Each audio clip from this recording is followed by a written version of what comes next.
لیکن یہ بھی روایت بعض صوفیہ بیان کرتے ہیں کہ مولا مشکل کشا نے جاتے جاتے فرمایا تھا کہ مجھے کوفہ میں دفن مت کرنا، بہت ممکن ہے خارجی میرے جسم کے ساتھ بے حرمتی کریں گے، تو ایک کام کرنا، کوفے سے باہر نکلنا، اور کوفے سے باہر نکلو گے تو وہ فلاں جنگل آئے گا، اور اس جنگل میں جب جاؤ گے تو وہاں پر ایک سفید رنگ کا پتھر دکھے گا، وہ پتھر ہٹاؤ گے تو وہاں پر ایک قبر آپ کو کھدی ہوئی پہلے سے ملے گی، آپ کو قبر تیار ملے گی، اسی میں مجھے قبر کے سپرد کر دینا۔ مولا مشکل کشا کی وصیت تھی، اور حالات بھی ایسے تھے۔ اس کا مطلب یہ ہے کہ اگر انسان حق کا علم لے کر کے نکلے تو اس پہ ایسا وقت بھی آ سکتا ہے کہ اس کے کندھے کو جنازہ دینے والا چوتھا بھی نہ ملے۔ یہ علی مرتضیٰ کی عظیمت والی زندگی پیغام دے رہی ہے۔ بہرحال میں تو یہ کہتا ہوں وہاں بھی تو تین تھے کندھا دینے والے، مگر حسین نے بتا دیا یہاں تو کوئی کندھا دینے والا بھی نہیں ہے۔ اتنی مشکلات آ جائے دین کے لیے تو بھی ڈٹے رہو۔ ان الذین قالوا ربنا اللہ ثم استقاموا تتنزل علیہم الملائکہ۔ بعض صوفیہ کہتے ہیں، عارفین کہتے ہیں کہ جب علی کا جنازہ رات کی تاریکی میں چپکے سے چلا تو ایک کاندھا دینے والے حسن تھے، دوسرا کاندھا دینے والے حسین تھے، تیسرا کاندھا قیس دینے والے تھے، اور چوتھے کے لیے اللہ نے فرشتے کو نازل کیا۔ مولا علی کا جنازہ چلا، مبارک جنازہ، اور وہ قبر پہلے سے کھدی ہوئی تھی۔ اس قبر کے متعلق میں نے بعض علماء سے سنا ہے، بعض علماء سے میں نے سنا ہے کہ ایک دن طوفان نوح کے بعد نوح علیہ السلام اپنے ہاتھ سے قبر کھودتے تھے، گڑھا کھودتے تھے۔ کسی نے کہا نوح کیا کر رہے ہیں؟ کہا قبر کھودتے ہیں۔ عرض کیا کسی کا انتقال نہیں ہوا، انتقال سے پہلے قبر کھودی جا رہی ہے؟ تو فرمایا کہ میرے بعد ایک نبی آئے گا جو نبیوں کا سردار ہوگا، قائد المرسلین ہوگا، نبیوں کا امام، جس کے صدقے خدا نے کائنات بنائی، جو امام الانبیاء، جس کے صدقے میں نبوتیں ملی۔ اس نبی کا ایک چچا کا بیٹا ہوگا جو ان کا داماد بھی ہوگا، اس کا نام علی ہوگا۔ تو میں جانے سے پہلے اس کے لیے قبر تیار کر کے جاؤں۔ یہ شان علی مرتضیٰ ہے، مولا مشکل کشا کی شان یہ ہے۔ تو کہا نا وہ پتھر سفید ہوگا، وہیں لے جا کر کے، خارجیوں کا ہنگامہ تھا، مولا مشکل کشا کا لے کر کے گئے جسد پاک، اور تینوں نے لے جا کر کے چپکے سے خاموشی سے رات کی تاریکی میں مولا مشکل کشا کو قبر کے سپرد کیا اور زمین برابر کر دی۔ حالات ایسے تھے کہ زمین برابر کر دی۔ اس کے بعد علماء لکھتے ہیں، بیان کرتے ہیں کہ ایک طویل عرصہ بیتا، امویوں کا دور آیا۔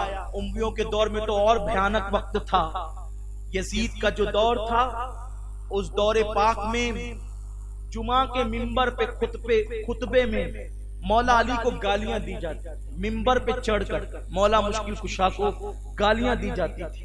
اب بتائیں تو اس دور میں تو اہل بیت خاموشی سے چپکے سے مولا مشکل کشا کی قبر پہ جاتے رہے۔ مولا حسن نے اپنی اولاد کو بتایا، مولا حسین نے اپنی اولاد کو بتایا، باہر کے کسی کو نہیں بتایا گیا۔ مولا علی کی قبر کا پتہ صرف خاندان والوں کو تھا، اوروں کو نہیں پتا تھا۔ وہ جاتے رہے، زیارتیں کرتے رہے۔ پھر امویوں کا وہ دور ختم ہوا، پھر دور آیا عباسیوں کا۔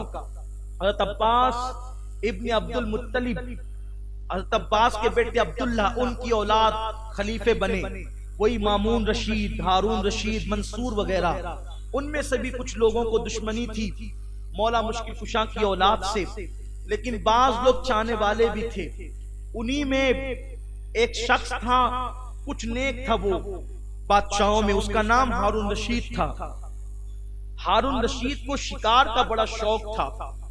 ایک دن وہ شکار کرتے کرتے کرتے کرتے ایک جنگل میں چلا گیا۔ آگے ہرن دوڑ رہا تھا، ہرن کے پیچھے ہارون دوڑ رہا تھا۔ اچانک ہرن نے ایک منڈیر، جنگل کی منڈیر، اس منڈیر کے اس طرف چھلانگ لگائی، تو چھلانگ لگا کر ہرن رک گئی، اور جیسے اس منڈیر کے اندر یعنی اس حد میں، اس جنگل کی حد میں جو دوسرا جنگل ہوتا تھا، اس جنگل کی حد میں ہارون نے قدم رکھا تو اس کے دل میں بھی خیال آیا یار بہت تھک گیا، اب کیا اس ہرن کو مارنا۔ اس نے بھی تیر اندر رکھ لیا، کمان اپنے کندھے سے لٹکا لی۔ ہرن ہارون سے نہیں ڈرتا اور ہارون ہرن کو قید نہیں کرتا۔ ہارون کے دل میں ایک دماغ میں بات آئی، اتنی محنت سے اس کے پیچھے کئی کلومیٹر میل دوڑتے ہوئے آیا اور یہاں کر کے یہ میرے سامنے کھڑے ہو کے آنکھیں دکھا رہا ہے، میں اس کو پکڑتا نہیں اور یہ مجھ سے ڈرتا نہیں، میں نہیں پکڑتا، میں بیزار ہو گیا، لیکن اس کو تو ڈرنا چاہیے جو اب تک ڈر ڈر کے بھاگتے آیا تھا، تو یہ کیوں نہیں ڈرتا؟ تو وہاں پر ایک بوڑھا خوبصورت نورانی چہرے والا بیٹھا ہوا تھا۔ اس نے کہا ہارون ادھر آ۔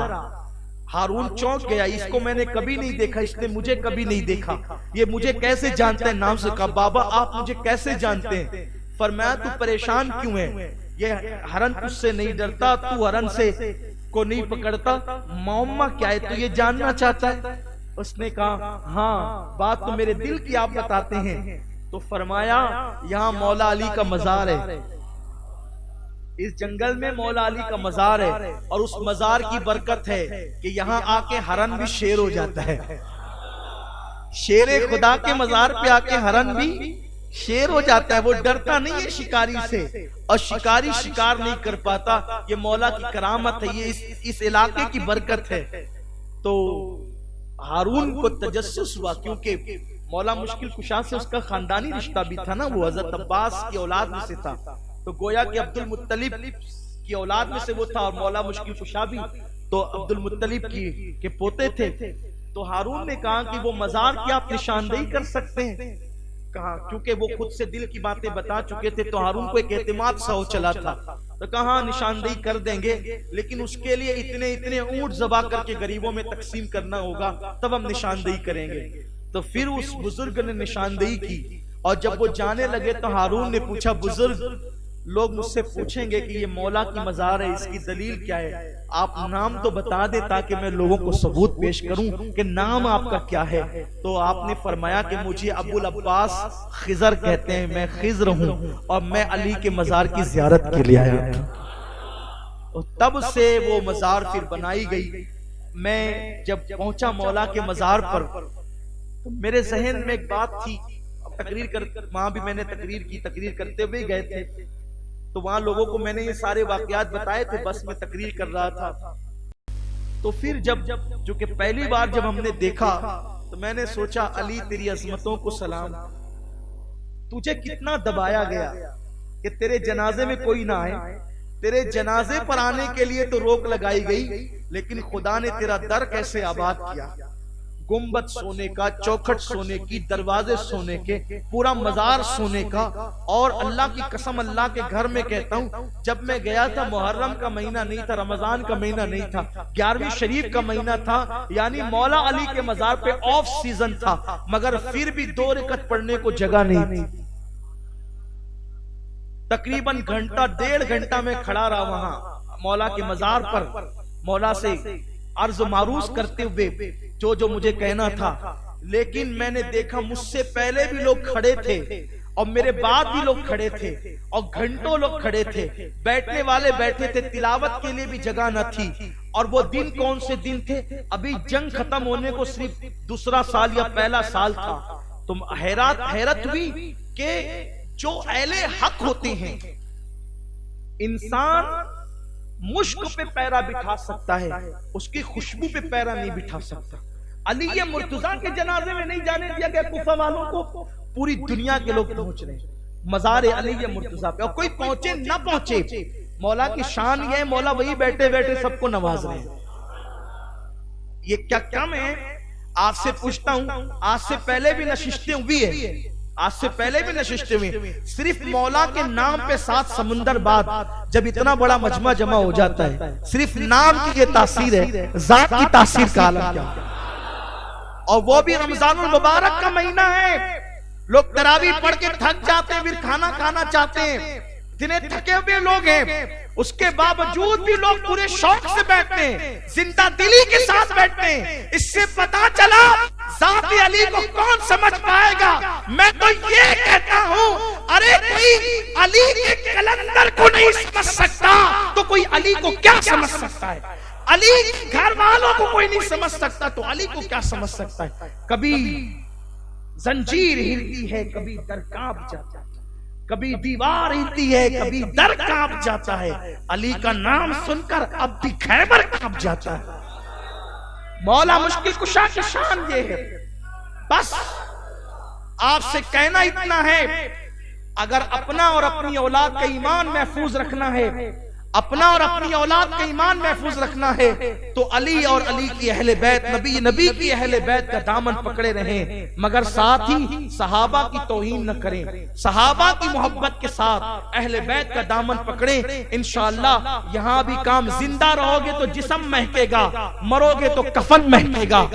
اور حضور فرماتے ہیں کہ علی اللہ کی رحمت کی چابی کا نام ہے، اللہ کی رحمتیں لینا ہے تو علی تک آؤ، علی کے گھر تک آؤ، علی کے در تک آؤ۔ علی ملیں گے تو نبی ملیں گے، نبی ملیں گے تو خدا ملے گا، جس کو علی نہیں ملتا اس کو خدا بھی نہیں ملتا۔ اللہ پاک ہم سب کو مولا مشکل کشا کے فیوز و برکات سے مالا مال فرمائے۔